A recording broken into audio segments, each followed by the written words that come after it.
Well, folks, now we're going to head up to the Red Wing, Minnesota area and talk with guide Jeremiah Lumen. And Jeremiah, how was your hunting season? I'm glad to see you back in the boat. North Dakota was a great hunting season this year. We got a lot of cool weather at the beginning of the season, which we got a pretty good push of birds down from Canada, and that, kind of lasted us for a while. By October 5th, we had 6 inches of snow, and a few days later we got 4 inches, and then a few days later we got another couple, which all melted. But it made for some tremendous hunting. I'd never seen it that good at the beginning of the season, and that lasted all the way through pretty much to about the 24th of October around the full moon, and we got a little bit of warm up and kind of, we lost some birds, and then for 4 or 5 days it got a little bit slow, but then it got cool again, and then we gained a bunch more birds again. So we went through, I got home last Friday, and we pretty much froze up by then, but it was a really good season. Well, Jeremiah Lumen on the Mississippi River, where he usually is in the wintertime. And, I don't know if a lot of our folks realize that you guys basically have open water walleye fishing all winter long, right? Yeah, John, the river up here, we've got a nuclear power plant just to the north of us, and what happens, there's a small amount of hot water discharge that comes out of that. So our river does pretty much not freeze unless they're doing like an outage where they shut their reactors down.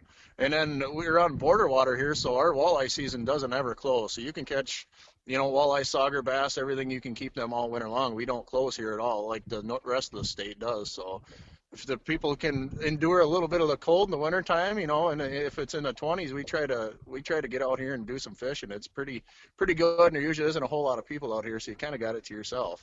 Well, I've been up there, fished before, and I want to come up there and fish with you in the next month or 2 months, and we'll have some fun walleye fishing.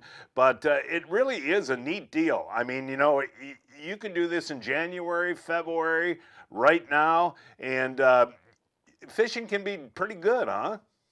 Yeah, it could be tremendous. I mean, there's like today, I hadn't been out in quite a while, and today we just I charged the boat up yesterday, and a buddy of mine jumped in the boat, and we headed out this morning, and we weren't out here 5 minutes, and we already had fish coming in the boat, so it was pretty fun. Now, what are your tactics? Is it mainly vertical jigging? Today we're doing what they call a dubuque rig, which is basically a three-way system. So you got a jig with would be your dropper weight, and then you can either put live bait or plastic on there, and then you've got a trailer, which some guys run a small light jig on that with a plastic, or you can run like an Aberdeen hook with a plastic, or you can run a live bait on that trailer as well. So, and then you just kind of, how you do that rig is you just slowly pull it upstream. Sometimes you jig it a little bit, and then sometimes you just drag it along. Or what's working right now, like you said, vertical jigging works very good. Or instead of the dubuque rig itself, you can just use a light jig, and you can drag that on the bottom. Usually, you'll drag that upstream slowly, but you can do that downstream as well. Now, you should mention too, you not only got walleyes, you got saugers too, right? Yeah, we got a tremendous sauger population on the river here. So, I mean, we've got some in the live well today, probably, Well, grab close one. to 8. Come on, grab one. Let's see what you got in the live well there, man. Let's see if we can give you a shot here. Yeah, I want to see what you guys have been doing today. Oh, wow. Got some. Nicely done. I mean, there's a good example of the saugers we get. Yeah, I mean, that's a beauty right there.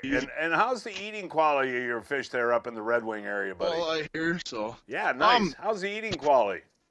Fish are great here. I mean, especially the cold water period of time. Anywhere you go where the water is cold, the fishing is really, really good. As far as eating fish. But I mean, it's not like you go to a super clear lake. I mean, where the fish are, the little bit cleaner, far as because of the, they don't have the dirty water or whatnot. Right. But the eating quality of the fish here are just as good as anywhere else, in my opinion. So. I absolutely agree. Mississippi River walleyes to me are tremendous. Just trim the red meat off or zipper them too, which I do with any walleyes, right? Exactly. Yep. That's very correct. And obviously the bigger fish that you keep are in any body of water are not going to be your best eating fish. So if you're going to keep those fish are 15 to 18 inches are probably going to be your best eating fish. And the saugers from 14 to 17 inches are probably going to be your better eating ones as well. So. Well, I guess to summarize then, buddy, you got great fishing there all winter long, open water fishing.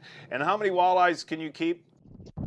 Currently, right now, you can keep 6 walleyes or 6 saugers or a combination to get you 6.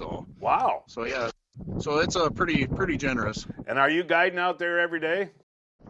I'll try to, as long as the phone rings, and then like I said, as long as it doesn't get too cold out here. Not too many people are hardy, and I can't blame them. It's kind of nice sitting in an ice shack with the heater on. So. Oh man, I'll tell you what, I love jigging for walleyes in the wintertime. So you're going to see me in the next month. Sounds good. All right, hey, thank you, buddy. And again, one of the few places in the Midwest where you got open water fishing for walleyes year round. Yeah, absolutely. Thanks, Jeremiah. Have a great day, buddy. All right. You as well.